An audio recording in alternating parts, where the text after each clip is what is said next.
Comienza en Radio María, Yucat, un catecismo para los que quieren rejuvenecer su fe. Un programa dirigido por el Padre Mario Ortega.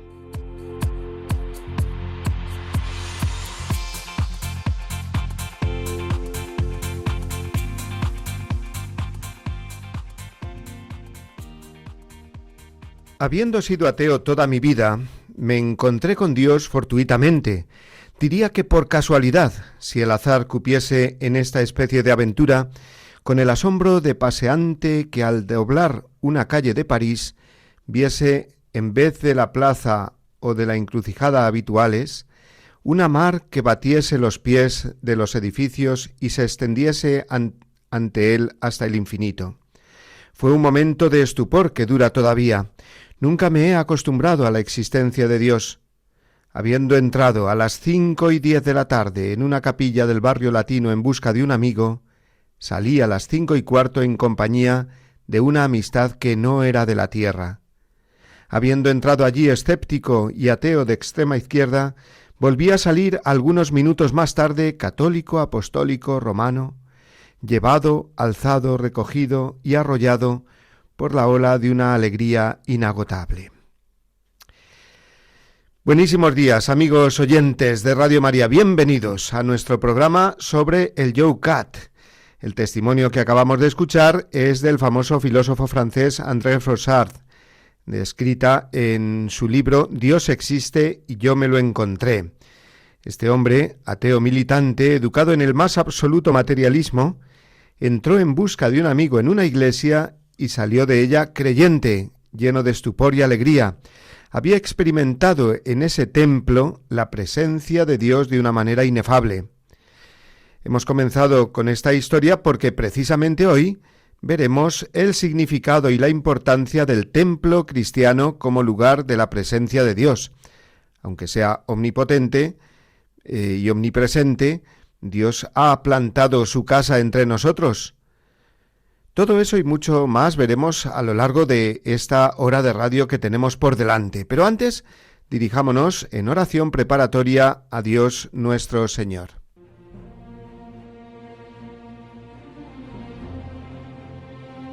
Señor, tu grandeza es infinita. Ningún lugar la puede abarcar, ni ningún corazón la puede comprender. Por eso, tu lugar es el cielo. Y ningún hombre hasta que no llegue hasta allí no podrá conocerte completamente. Sin embargo, has mostrado esa tu grandeza haciéndote pequeño, prolongando tu presencia entre nosotros en edificios consagrados a ti, donde nos convocas, especialmente a través de tu presencia eucarística. Nuestras iglesias son tu casa, lugar de encuentro con tu pueblo, presencia de tu gloria y majestad. Permítenos, hoy que vamos a reflexionar gracias al Yucat sobre los lugares litúrgicos, un mayor amor a nuestros templos, desde la más grande y majestuosa catedral hasta la iglesita más humilde y sencilla. Tu casa, Padre, quieres que sea nuestro hogar, el lugar de nuestro encuentro. Que María Santísima, el mejor templo en que habitas, sea nuestra ayuda y guía.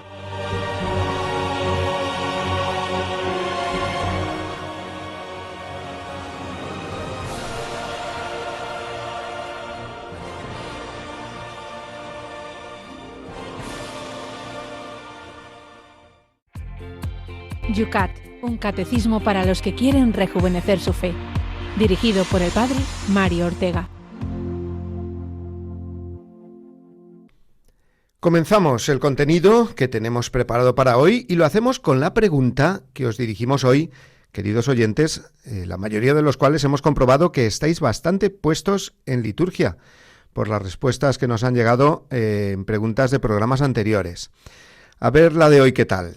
Es un poco de detallito, de hilar fino. Vamos a ver, es esta.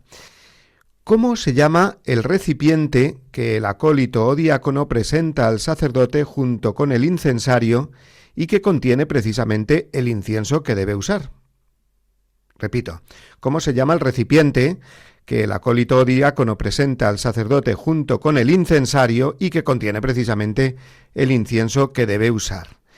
Podéis enviarnos vuestras respuestas al WhatsApp del programa bien conocido ya por todos, el 668-594-383, repito, 668-594-383. Y bueno, pues podéis enviar también algún audio explicando vuestra respuesta, pero por favor que no pase de 30 segundos. Bien, pues ahora sí, vamos con el primer punto del YOCAT, que es el número 190 y que escuchamos a continuación. ¿Qué es una casa de Dios cristiana? Una casa de Dios cristiana es tanto un símbolo de la comunidad eclesial de las personas de un lugar concreto, como un símbolo de las moradas celestes que Dios nos tiene preparadas a todos nosotros. Nos reunimos en la casa de Dios para orar en comunidad o a solas y para celebrar los sacramentos, especialmente la Eucaristía.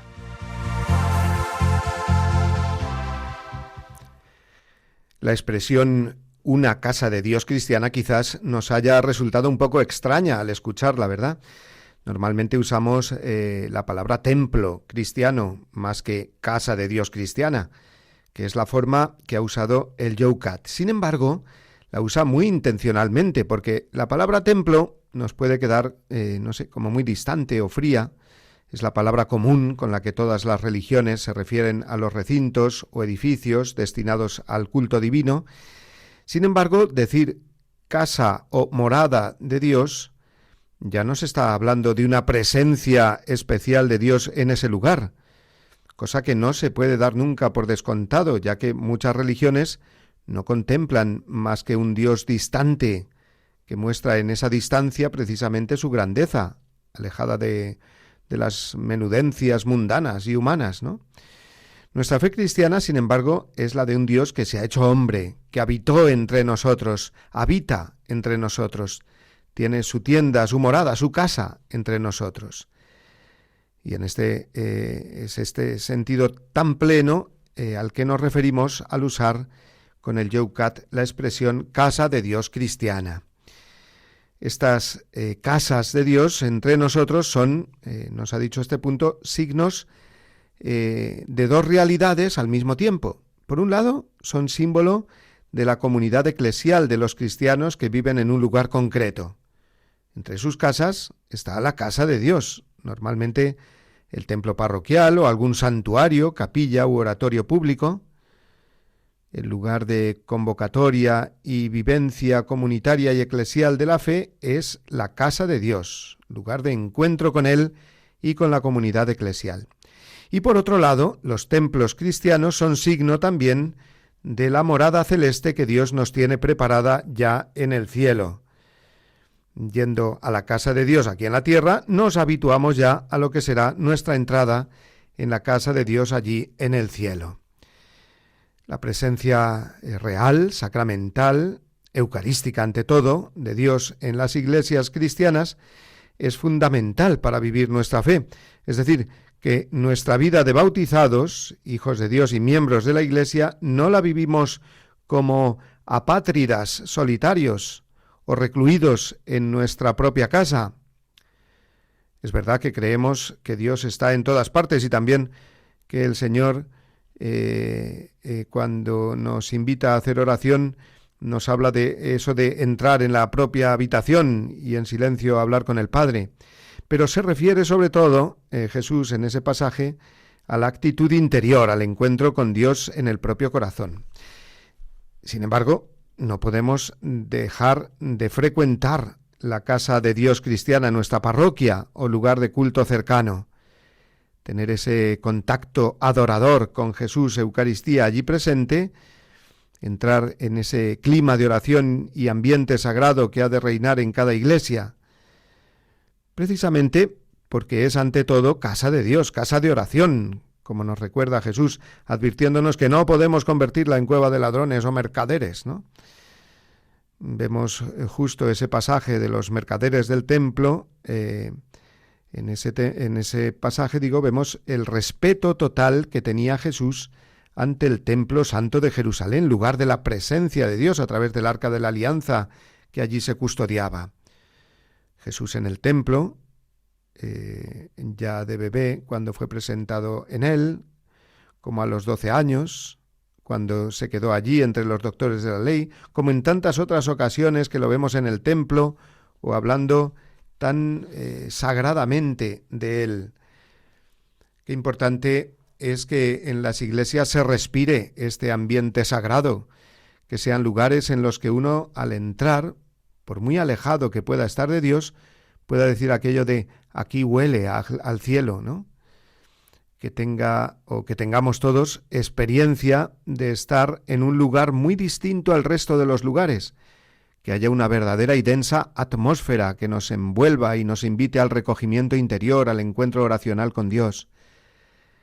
La hermosura de las iglesias nos remite a la hermosura, la grandeza y el amor de Dios.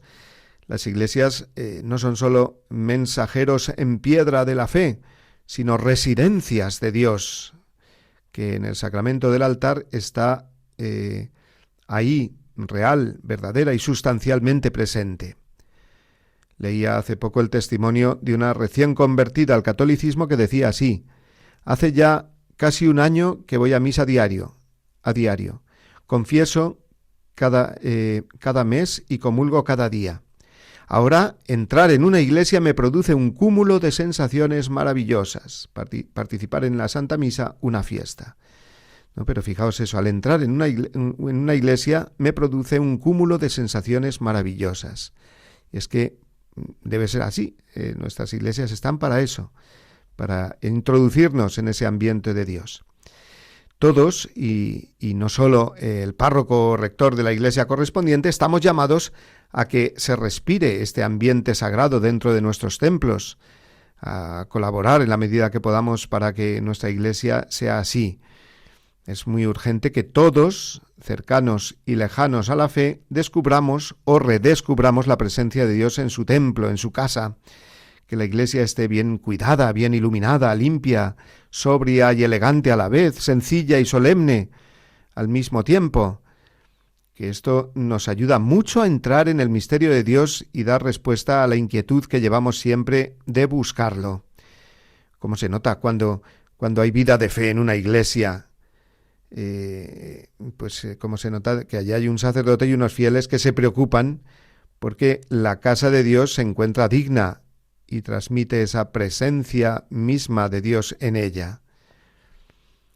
Cuando hace unos años, pasada la pandemia del COVID, las personas comenzaban a acudir de nuevo a las iglesias, fui testigo de muchos casos en que las lágrimas saltaban de sus ojos, no tanto por una emoción más, sino por un sentimiento fuerte que había de vinculación con ese lugar sagrado. Era el lugar en el que tantas veces habían hablado con Dios, se habían encontrado con Él, recibiendo la Eucaristía, su palabra, el perdón de los pecados. Era en ese altar y en ese sagrario tan queridos donde habían encontrado así a Dios. Repito, no solo porque uno estaba habituado a ese lugar, sino porque había echado de menos muchísimo el poder tener esta experiencia de encuentro con Dios yendo a su casa, la casa de Dios. Muchos de ellos después te decían: Padre, no me habría imaginado nunca lo que yo quiero a esta iglesia, me faltaba algo, ¿no? Todos tenemos este sentimiento de pertenencia a una familia a través de un lugar que es nuestra casa, y por eso Dios, que es nuestro Padre y que nos quiere como familia, tiene también su casa, que es nuestra casa como hijos suyos que somos. La casa de Dios es el refugio siempre seguro y cercano donde encontramos la paz en medio de las tempestades de este mundo. Así lo expresaba San Juan Crisóstomo en una preciosa frase, esta que hemos leído, que recoge el Yucat en el margen del punto que estamos comentando. Dice así concretamente, la leo ahora: Dios ha establecido las iglesias como puertos en el mar, para que en medio de los torbellinos de las preocupaciones terrenas os podáis refugiar allí y encontrar paz y silencio. A la iglesia vamos a rezar a solas cuando, por ejemplo, vamos a hacer nuestro rato de adoración al Santísimo Sacramento. Esto se vive de una manera muy fuerte también en las capillas o iglesias de adoración perpetua, que están siempre con la presencia de adoradores día y noche. ese rato vivido allí a solas, en él uno descubre precisamente que no está solo o sola, sino que va a experimentar la presencia de Dios que le da la paz, que le transmite amor, acogida. Y también, por supuesto, acudimos a nuestra iglesia cuando la liturgia nos convoca a la celebración de la Eucaristía, de los demás sacramentos y celebraciones comunitarias. Todos los hijos, miembros de una misma familia que es la Iglesia, reunidos en la casa paterna. Así es, la casa de Dios cristiana.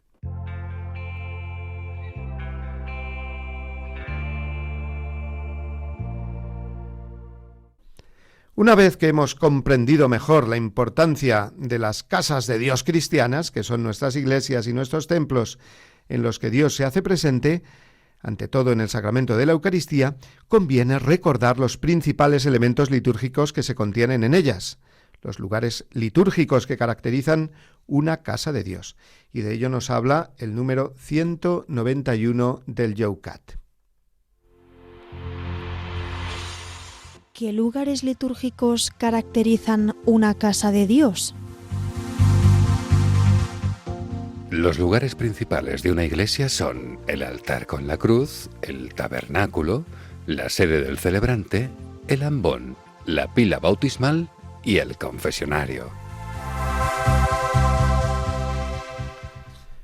A estos elementos litúrgicos luego se les pueden añadir otros que ayudan en la celebración de los sacramentos o que simplemente por su carácter decorativo o catequético pueden contribuir a la belleza y a la ambientación necesarias de la casa de Dios.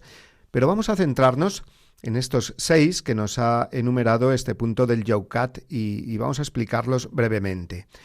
En primer lugar, nos ha dicho el altar con la cruz. El altar es en realidad el centro de una iglesia. Sobre él se hace presente en la celebración de la Eucaristía el sacrificio de la cruz de Jesús y se prepara la comida pascual. Es también la mesa a la que es invitado el pueblo de Dios. Esta centralidad del altar es clave porque es signo del mismo Cristo, ya que nos dice la liturgia que Él es a la vez sacerdote, víctima y altar.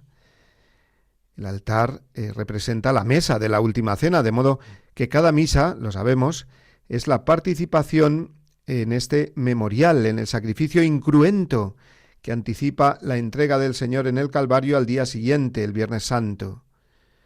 La mesa de aquel cenáculo y por consiguiente cada uno de nuestros altares es representación también del Monte Calvario, donde quedó plantada la cruz redentora en que murió nuestro Señor. Por eso, junto a nuestros altares siempre tiene que haber bien visible una cruz. A veces es la cruz sobre el mismo altar, está ahí sobre el mismo altar, y otras veces esa cruz es la cruz procesional que se coloca junto al altar. Pero en cualquier caso, la finalidad es la misma, recordarnos a todos que ese altar es el lugar del sacrificio de Cristo, que ahora para nosotros se realiza en la Eucaristía. El altar, siendo el elemento central de cada iglesia, ha de ser digno en sus materiales, en su ornamentación, lo suficientemente grande para que pueda contener todo lo que en él se pone durante el ofertorio, las patenas con el pan para consagrar, el cáliz, uno o varios, que contienen el vino que se convertirá en la sangre del Señor, así como las velas que se encienden cuando se va a hacer presente Jesús sobre el altar, es decir, en el momento de la misa y también cuando el Santísimo Sacramento es expuesto en la custodia sobre el altar. Las velas del altar encendidas precisamente son signo de la luz de Cristo que se hace presente y también de nuestra oración y presencia con la que recibimos a Jesús. Muy importante es también la colocación del altar. Durante muchos siglos, los altares permanecieron pegados al retablo o pared anterior que contemplan los fieles. El sacerdote entonces celebraba ad orientem, es decir, mirando hacia el oriente, de espaldas al pueblo, sí, pero no por dar la espalda al pueblo, sino para manifestar el signo de estar todos, sacerdote y fieles, mirando hacia Cristo, que surge como sol que nace de lo alto. Es un signo muy hermoso, que no es que se haya suprimido, ni mucho menos.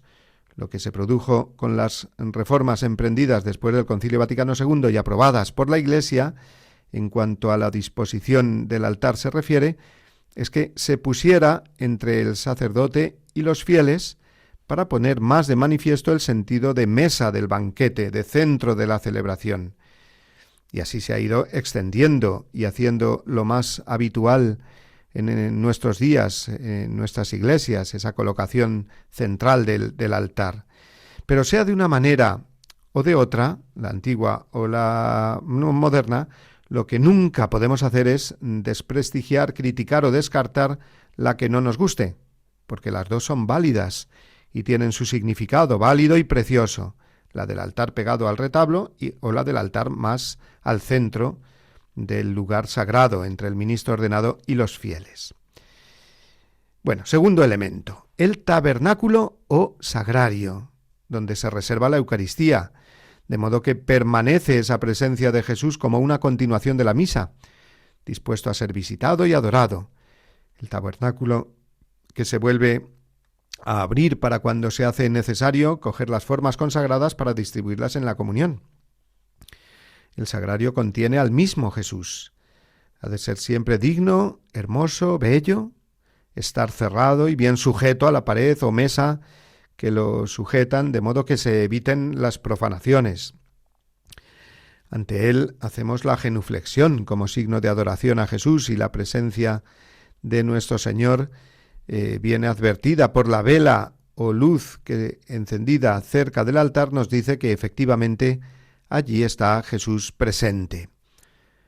Nadie puede abrir o cerrar el sagrario sino los ministros ordenados, o de forma excepcional y siempre con las debidas autorizaciones, los acólitos o ministros extraordinarios de la Eucaristía. En cuanto a la colocación del sagrario, puede estar en un lugar central del templo, detrás del altar principal, o también puede ser colocado en una capilla de adoración dispuesta en otro lugar del templo. Las dos formas son igualmente válidas.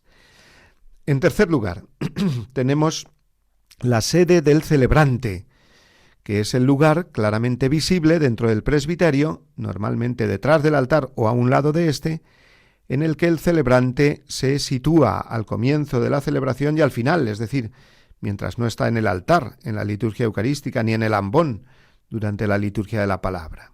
O sea, la sede del celebrante es también un lugar pues muy importante. En cuarto lugar, nos ha dicho esta respuesta del Yucat, el ambón, también llamado mesa de la palabra. Es el lugar propio de la proclamación de la palabra de Dios, normalmente situado a la izquierda del altar, según se mira desde el lugar que ocupa la asamblea. El ambón sostiene el leccionario que contiene la palabra de Dios, que ha de ser proclamada en la celebración. Al ambón se dirigen los lectores para esta proclamación, los laicos para las primeras lecturas y el sacerdote o diácono para la proclamación del Evangelio. También es el lugar habitual de la homilía del celebrante, excepto que éste sea el obispo y disponga de su cátedra o lugar de predicación. También nos ha hablado este punto del Yucat de otro lugar litúrgico, como es la pila bautismal. No obstante, hay que decir que la pila bautismal solo la hay en catedrales, en parroquias y en otros santuarios o basílicas que dispongan de la licencia del obispo diocesano para realizar en ella bautismos e inscribirlos válidamente. La pila bautismal ocupa un lugar especial también en los templos que disponen de ella. Muchas veces se trata de una capilla dentro del templo, de una capilla bautismal con el suficiente espacio y visibilidad para que se celebre el acontecimiento litúrgico de primer orden, que es siempre el sacramento del bautismo. Y finalmente, se nos ha indicado también el confesionario o lugar reservado para la administración del sacramento de la penitencia, siempre ocupando un lugar discreto, más bien apartado del lugar que ocupa el conjunto de la asamblea de los fieles en las celebraciones dentro de la Iglesia. El confesionario ha de ser un lugar acogedor y que garantice las exigencias vinculadas a este sacramento, como también las que pueda esperar cualquier penitente, por ejemplo, la posibilidad de mantener su anonimato a través de una rejilla, o el silencio, ¿no? Que pues sea un lugar discreto y silencioso. Y lo más importante, por supuesto, que sea un lugar muy visitado, el confesionario, tanto porque el sacerdote se pone a confesar con frecuencia y horarios conocidos, como por lo que será un efecto seguro derivado de esto, que los fieles acudan a confesarse asiduamente. Bien, pues vamos ahora a hacer un breve descanso en nuestro periplo de hoy por el Yucat, y para ello escucharemos una canción bien bonita. Hemos hablado de la casa de Dios y esta oración se titula Allí estás tú. La canta César Hidalgo, a quien recordamos con especial cariño y oración, ya que falleció hace unos meses. Su voz, cantando para Dios, es acompañada en esta canción por la de Verónica Sanfilippo. La escuchamos. Donde la brisa no tiene prisa, quiero sentir ese suspiro, guiño de tu amor. Donde el viento acaricia todo y en el aire suena tu voz. Donde la brisa no tiene prisa, quiero sentir. Donde la tierra nos da la vida, yo quiero estar. Tierra labrada en surcos de paz, donde el campo recoge el grano y el grano tira de la verdad. Donde la tierra nos da la vida, yo quiero estar. ¿Quién eres tú que creaste el universo? La tierra y el sol, las aguas y los vientos. Donde quiera que yo vaya, allí estás tú. Donde el calor nunca se enfría para mí. El fuego enciende siempre el corazón. Una paloma me trae tu llama, deja en mi pecho un gran ardor. Donde el calor nunca se enfría para mí. ¿Quién eres tú que creaste el universo? La tierra y el sol, las aguas y los vientos. Donde quiera que yo vaya, allí estás tú. ¿Quién eres tú que creaste el universo? La tierra y el sol, las aguas y los vientos. Donde quiera que yo vaya, allí estás tú.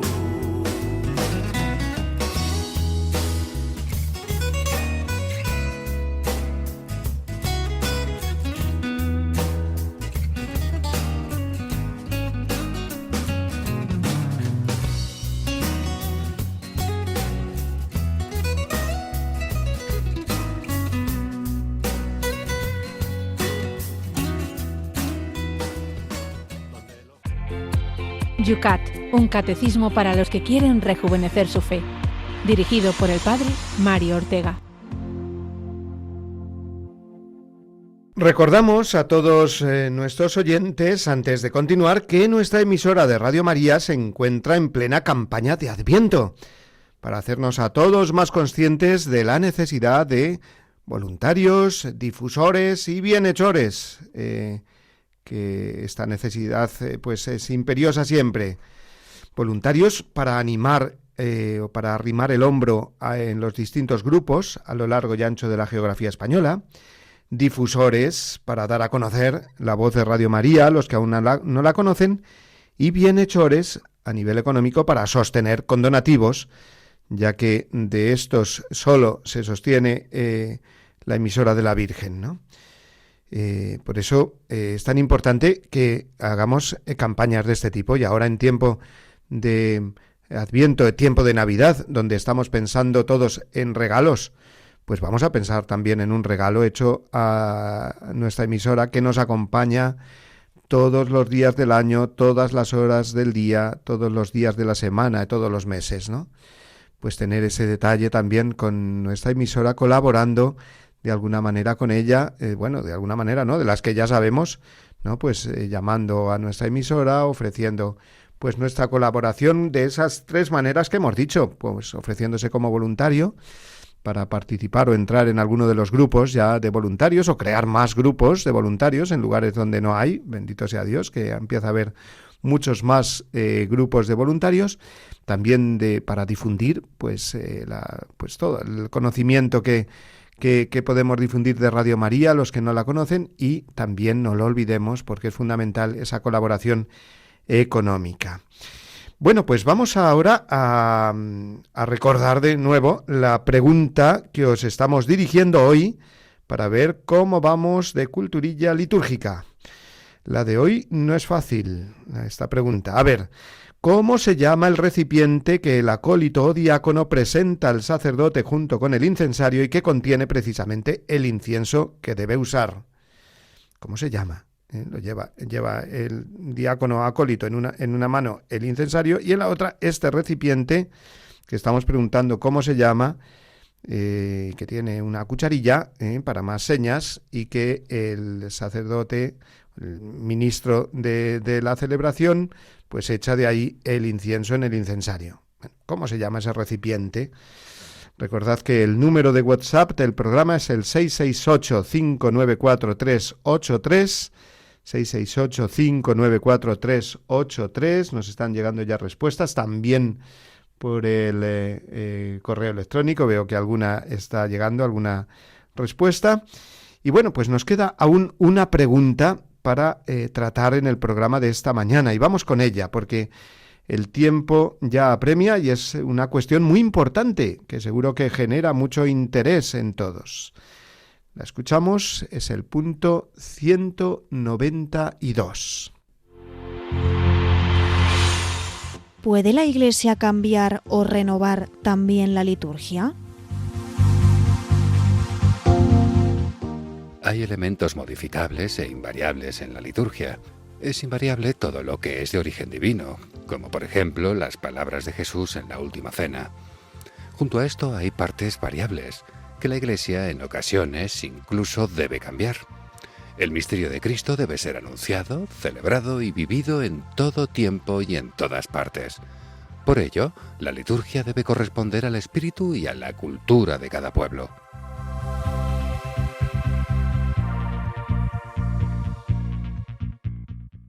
Pero bueno, es interesantísima esta cuestión. ¿Puede la Iglesia cambiar o renovar también la liturgia? Y nos decía, hay elementos modificables y hay otros invariables en la liturgia. Esta es una cuestión pues muy interesante, digo, porque va más allá de lo que es la misma liturgia.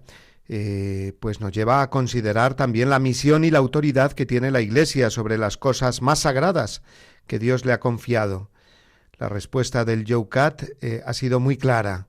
Hay elementos que se pueden modificar y hay otros que no, que ni el Papa ni la Iglesia con toda su autoridad pueden modificar, porque los ha instituido el mismo Jesucristo, tal cual, y forman parte de la esencia del acto litúrgico del sacramento.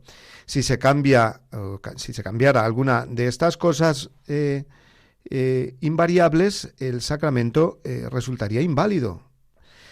Y nos ha puesto como ejemplo el YOUCAT las palabras de la consagración en la misa. Son las mismas palabras que pronunció Jesús. Si se usan otras o se cambian algunas palabras, aunque aparentemente se diga lo mismo, pero no son las aprobadas por la Iglesia o la traducción aprobada por la conferencia episcopal correspondiente, estaríamos invalidando el sacramento. Lo mismo ocurriría, por ejemplo, con el bautismo. Si en vez de decir yo te bautizo en el nombre del Padre y del Hijo y del Espíritu Santo, al sacerdote se le ocurriera decir, yo te recibo en la familia de los hijos de Dios infinitamente misericordioso, pues bueno, aunque sea verdad y muy bonito lo que dice, ese bebé o ese catecúmeno adulto no quedarían bautizados, porque no se han usado las palabras correctas que no se pueden cambiar, ¿no? Las palabras han de ser las que son. Igual que la materia de los sacramentos, si a uno se le ocurriera bautizar con vino o celebrar la misa con agua, pues ni habría bautismo ni habría misa. Se trata de cosas que de ninguna manera se pueden cambiar en la liturgia. Ni el Papa ni nadie podría cambiarlo. Siempre serán así. Ahora bien, hay otras muchísimas cosas que sí que se pueden cambiar y que la Iglesia puede cambiar. Nos referimos a la Iglesia, la que lo debe hacer. Puede cambiar, no sé, los rituales de los sacramentos, cambiar las oraciones, mejorando la traducción, por ejemplo, o cambiando algunos otros gestos litúrgicos o el orden de estos. Puede también en la Iglesia, como así hizo en la última gran reforma litúrgica, la habida después del Concilio Vaticano II, autorizar, por ejemplo, que la misa fuese celebrada en las lenguas de cada lugar, en vez de siempre en latín, o que se disponga de otro modo la colocación del altar, como decíamos en el número anterior. Siempre se pueden variar tantas otras cosas del calendario litúrgico, modificar tradiciones litúrgicas, etcétera. Siempre con la intención, por supuesto, de hacer más palpable y claro el significado del misterio que se celebra. Pensemos en las diferencias culturales que hay, no sé, entre África y Europa, por ejemplo, o entre Europa y Asia, o también la diferencia que puede haber entre la celebración de una parroquia de barrio y una iglesia de un monasterio, ¿no? Pues esto se manifiesta también en una variedad dentro de las cosas cambiables de las celebraciones litúrgicas, ¿no?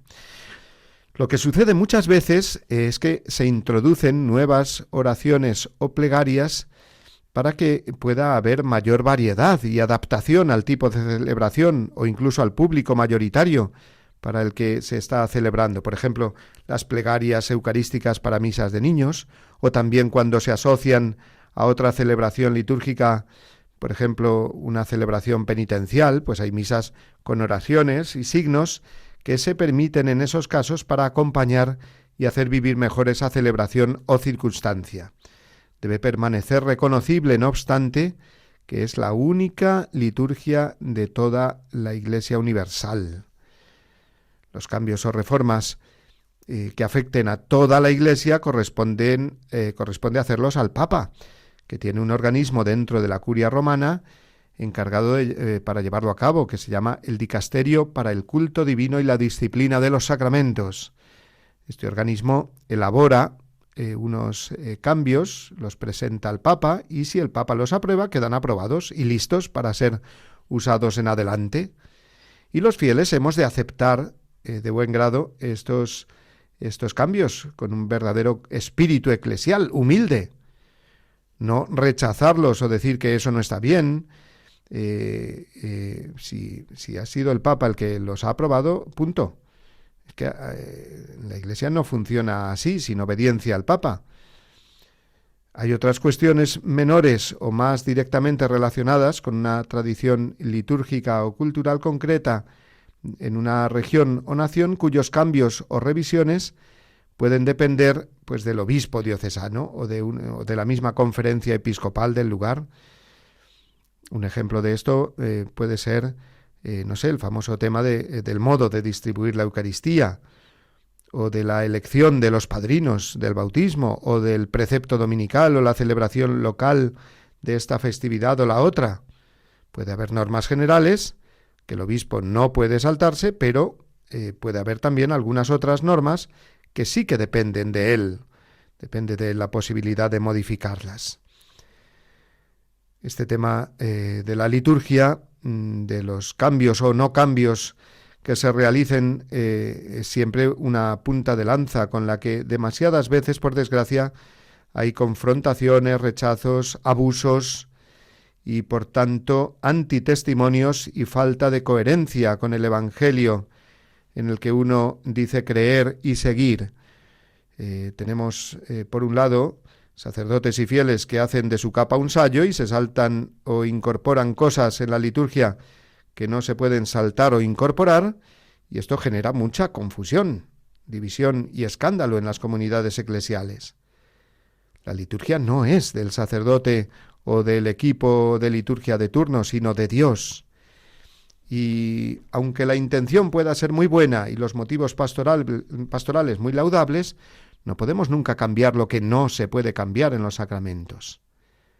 La liturgia no es un guión sujeto a unos criterios de marketing o de modas. Dijo Benedicto XVI al respecto en 2007 esta frase tan clara. La leo. Siempre que en las consideraciones litúrgicas se piensa acerca de cómo se puede hacer la liturgia atractiva, interesante, hermosa, ya está anulada la liturgia. O es obra de Dios, con Dios como único sujeto, o no existe. Tremenda esta frase, ¿verdad? Viene también en el Yucat, entre las frases que aparecen en los márgenes. Además, la liturgia es siempre signo de unidad. No es posible que uno vaya a una iglesia y se encuentre con algo tan original y distinto que le termina apartando de la auténtica comunión eclesial. Pero ojo, porque también no podemos pasar por el otro lado, es decir, cosas que sí se pueden cambiar, ojo, porque nos podemos pasar también por el otro lado, digo, cosas que sí se pueden cambiar y hasta es necesario cambiarlas y que surja la reacción de personas que se nieguen a aceptar estos cambios necesarios o convenientes y que se encastillen en formas antiguas enfrentándolas con las nuevas. Nos referimos a las nuevas, las válida y legítimamente aprobadas por el Papa o la autoridad eclesiástica competente. Como la liturgia es algo tan sumamente importante en la Iglesia, puesto que es la forma que tenemos de celebrar nuestra fe, de dar culto a Dios y de recibir su gracia a través de los sacramentos, el demonio está muy interesado en sembrar líos y confusiones en estos temas litúrgicos. El respeto a la liturgia, el cumplimiento de sus normas, a la vez que el sano discernimiento y acogida agradecida y positiva de los cambios que la Iglesia vaya disponiendo, es signo siempre de salud espiritual de las personas concretas y de las diócesis, parroquias, movimientos, seminarios y comunidades religiosas. La liturgia sigue siendo, o siguiendo ese famoso adagio lex orandi, lex credendi, es siempre la prueba de algodón para ver la autenticidad de la fe en Cristo que se vive. Bueno, pues lo dejamos ahí, vamos a hacer de nuevo otra pausa antes de dar paso a todos nuestros oyentes que queráis enviarnos vuestra respuesta a la pregunta que hemos hecho hoy o, como no, también a enviarnos vuestras preguntas sobre el tema que hemos visto esta mañana. Mientras tanto, escuchamos esta preciosa canción del grupo Reo Speedwagon, titulada Can't Fight This Feeling.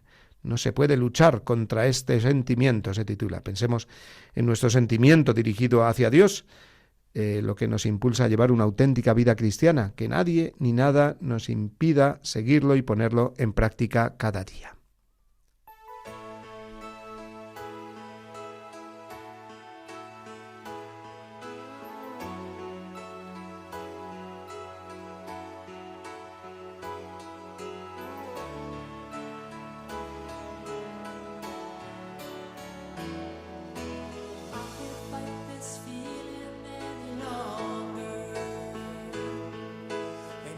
Still afraid to let it flow.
Participa en el programa con tus preguntas y dudas. Llama al 91 005 94 19. 91 005 94 19. Puedes escribir un mail a yucat@radiomaria.es o escribirnos un mensaje al teléfono de WhatsApp 668 594 383. También puedes enviar un pequeño audio de no más de 30 segundos al número de WhatsApp 668 594 383.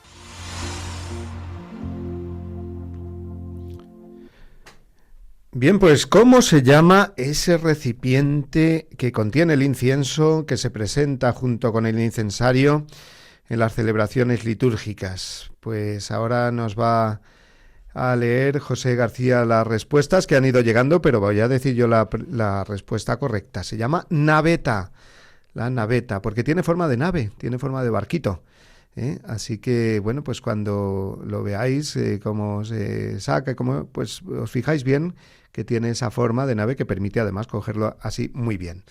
Pues saludamos ya a José, tenemos poquito tiempo. Vamos a ver, José, cómo han estado las respuestas de nuestros oyentes. Buenos días, José. Muy buenos días, padre. Pues sí, muchos coinciden en eso, naveta. Y también, bueno, por ejemplo, María del Pilar dice, se llama así por el parecido a una nave, como decíamos. Pero hay otras tantas respuestas. Algunos dicen incensario, a lo mejor no habían entendido bien lo que estábamos preguntando. Quemador incluso han dicho, y han dicho gaveta, como ese cajón grande donde ponemos a veces los cacharros de la cocina. Así que no, se llama naveta con N y con V. Bueno, pues conviene sí aclarar esto, porque no es quemador ni es gaveta, es naveta con la N. Así que bueno, pues es un pequeño detalle, pero bueno, ya sabemos un poquito más de liturgia, aunque sea pues este pequeño detalle, como digo. Y junto con estas respuestas, creo que han llegado también otras preguntas. José, tenemos poquito tiempo, pero bueno, podemos ir leyendo alguna, y las que no podamos leer, pues tranquilos que ya las vamos contestando el día que viene o por el correo electrónico, como están llegando también. A ver, ¿alguna, José? Sí, van llegando algunas preguntas. Una dice, ¿el ministro extraordinario de la comunión puede besar el altar antes de la Eucaristía? Pues en principio no. El altar lo besan los ministros ordenados, el sacerdote y el diácono. Entonces el ministro extraordinario de la comunión o está haciendo de acólito en esos momentos o también pues sale en el momento de que toque distribuir la comunión. Entonces, en ningún caso, pues el besar al altar corresponde más bien a los ministros ordenados. ¿Alguna pregunta más, José? Sí, nos pregunta también otra de liturgia. ¿Las peticiones se pueden hacer desde el ambón? Bueno, pues si hay un lugar donde se leen las peticiones, las moniciones, pues mejor hacerlo desde ahí.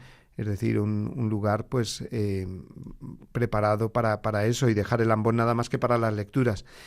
Pero es cierto que a veces no disponemos de ese otro lugar y por lo tanto pues desde el ambón, pues muy bien también. De todas formas, os he de confesar que no es que sea un experto en liturgia yo, pero y si en alguna cosa pues meto un poquito la pata en la respuesta, pues me enteraré bien y tendré la humildad de decirlo al día siguiente o de corregirme, ¿no? Pero vamos, en principio creo que si no hay otro lugar, mejor pues se hacen desde el ambón. ¿Alguna pregunta más, José? Sí, nos escribe aquí un oyente, dice, ¿puede el sacerdote cambiar las normas litúrgicas, como arrodillarse en la consagración? Es que ha asistido a algunas celebraciones, santas misas, en las que el sacerdote no lo permitía, dice. No permitir arrodillarse en la consagración, eso no lo puede hacer un sacerdote así porque sí. Aquí en esta iglesia no os ponéis de rodillas, hombre, pues no. Eso es un acto completamente libre del fiel y bueno, pues si el fiel puede y desea arrodillarse, otra cosa es que el sacerdote, viendo que hay muchas personas mayores, por ejemplo, o con dificultades para arrodillarse, pues aconseje, vamos a ver, no hace falta en el caso de ustedes que se pongan de rodillas, a ver si después no se pueden levantar, y lo diga como una recomendación para evitar pues que personas pues que quieren ponerse de rodillas y no pueden, pues para que no tengan escrúpulos en permanecer de pie. Entonces, bueno, me imagino que el caso que dice esta persona pues será más bien eso, pero no es que lo pueda prohibir el sacerdote. Sí aconsejar, repito, si ve que hay personas que van a hacer todo lo posible por ponerse de rodillas y a lo mejor no es conveniente porque por la salud y por los años que tienen, ¿no? ¿Alguna pregunta más, José? Pues sí, ya la última y el próximo día continuaremos. Dice, ¿qué pasa si no se pone agua al vino antes de consagrar? Bueno, pues pasa que no se cumple con una de las normas litúrgicas, pero vamos, eso no afecta nada para la consagración, por supuesto, porque es el vino el que se consagra y aunque sea sin esa gotita de agua que tiene el significado, como diremos, de... Bueno, no lo digo, porque a lo mejor va a ser otra pregunta de estas que lancemos, ¿no? Pero bueno, es un rito litúrgico el echar un poquito de agua en el vino en el momento del ofertorio. Pero si no se echa, bueno, pues se incumple una norma litúrgica, se debe hacer, el sacerdote debe respetar todas las normas, pero tampoco hay que afectar a esto, ni mucho menos a la validez del sacramento, ¿eh? Bueno, pues vamos a dejarlo ahí, como dices, José, porque bueno, pues es ya va siendo ya la hora. Vamos a recordar una vez más esta campaña de Adviento que estamos celebrando en Radio María. Recuérdanos, José, por favor, el número al que se puede llamar, que yo antes de memoria no lo sabía y no lo he dicho, pero el número en el que se puede llamar para ofrecer esa disponibilidad y esos donativos para esta campaña. Si quieren colaborar con Radio María, con su donativo, pueden hacerlo ahora mismo, que hay líneas libres, llamando al 91 822 8010, 91 822 8010. Pero también hay otros métodos, padre. En la página web radiomaria.es, en la pestaña donativos, ahí aparecen todos los números de cuenta, se puede hacer una transferencia por la aplicación, con Google Pay, con PayPal, con la tarjeta de crédito, incluso se puede hacer con el sistema Bizum, con el código 38048.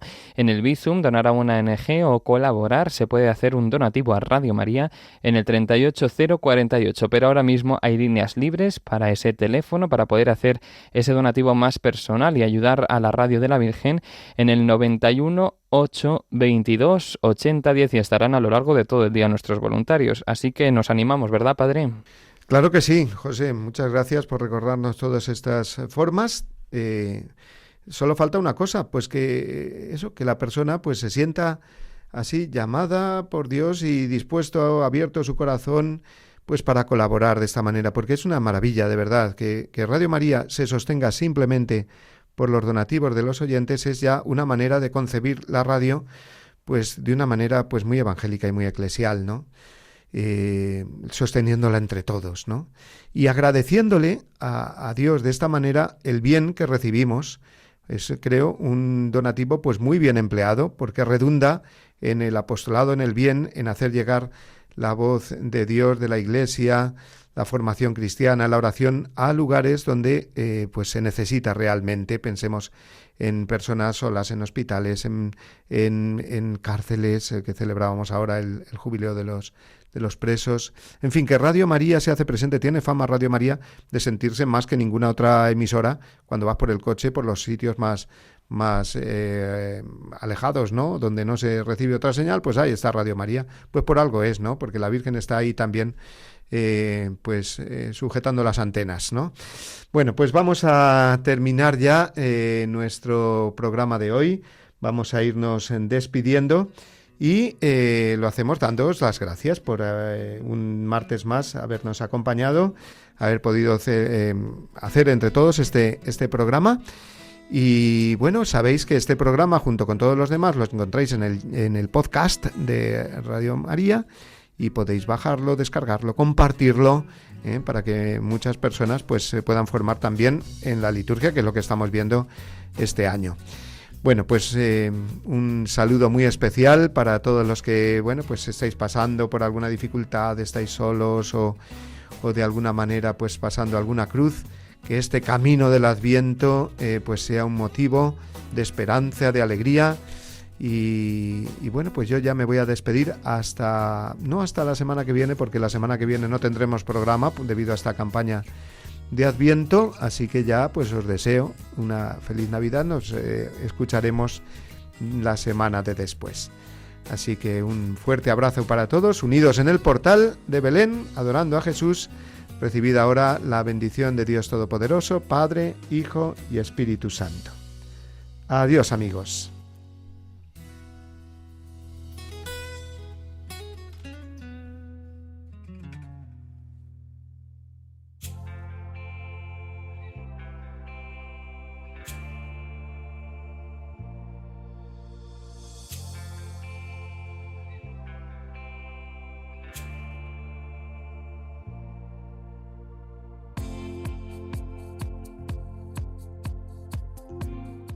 Así finaliza en Radio María, Yucat, un catecismo para los que quieren rejuvenecer su fe. Un programa dirigido por el Padre Mario Ortega.